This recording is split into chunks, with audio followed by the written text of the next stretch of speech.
Kings fan. So this is Ron, and today we'll do a quick bike check of my Specialized Diverge E5 gravel bike. So nakuha ko siya around late last year. Medyo na-curious tayo sa gravel hype na N+1 bike. Capable on both road and a bit of off-road daw, sabi ng mga tao. So yan, we'll check it out. So let's get into it. Okay, so let's start with the frame set. Bale, the frame set is a Specialized Diverge E5 Premium Aluminum. The lightweight aluminum frame of Specialized.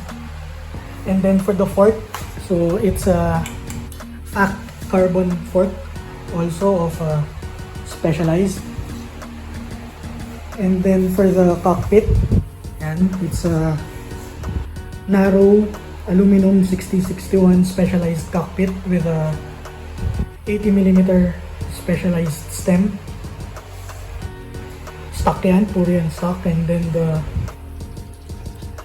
drop bar wraps are the Specialized S-Wrap, stock also from the Specialized Diverge. Hindi wala pa akong pinalitan dyan.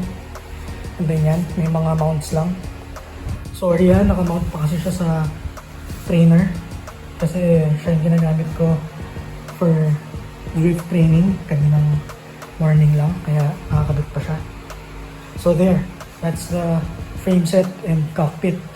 Tapos ito pala, yung saddle is the Specialized power saddle, body geometry. Yan, stock rin yan. All stock from Specialized.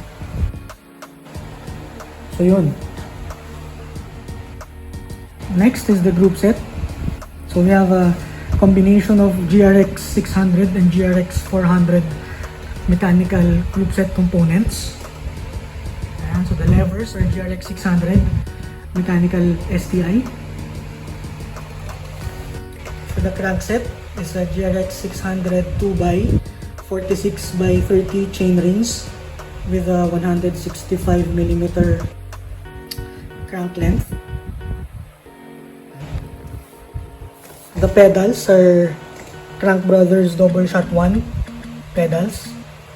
Double-sided siya. Flat and cleat pedals for gravel and mountain bike as well. The FD is a GRX 600 FD 2x 10 speed.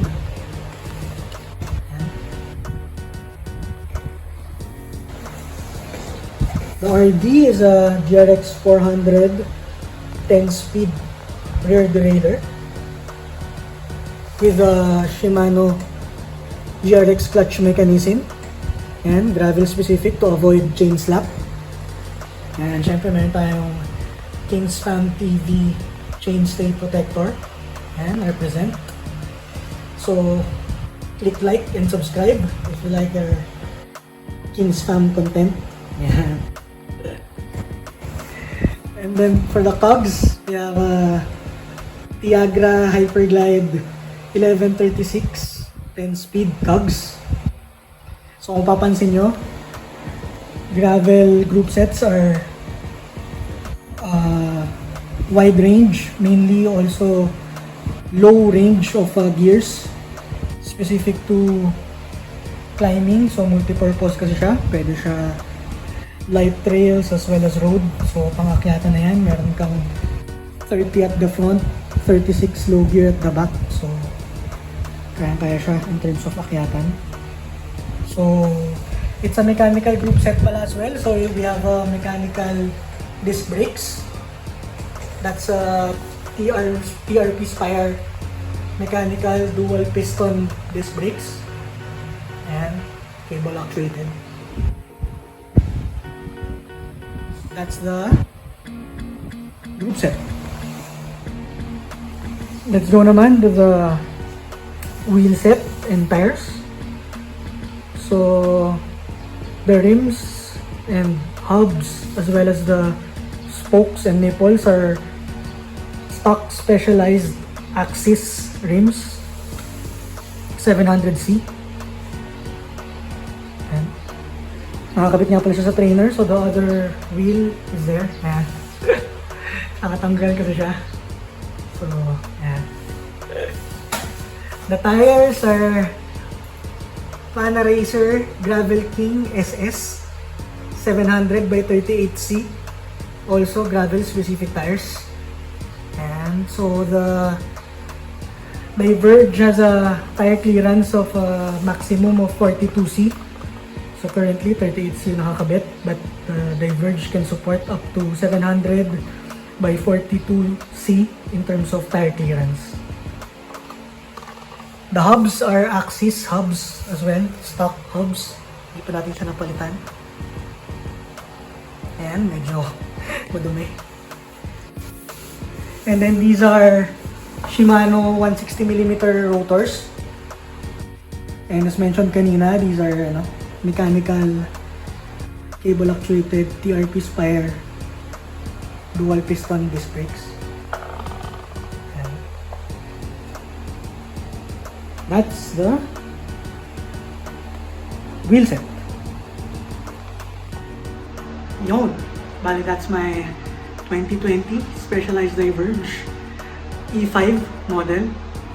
Sana na gustuhan nyo. Riding impressions in terms of the geometry and the performance, wala naman ako masabi. It's very comfortable and responsive when it comes sa mga rides. Both sa flat and rough terrain. Perfect for commuting within the city, within Metro Manila. Ayan. So, again, this is Ron. I hope you liked this content, and as usual, please like and subscribe. KingsFamTV. Yan, and konting, you call this, sneak peek pala, baka sa mga susunod na contents natin.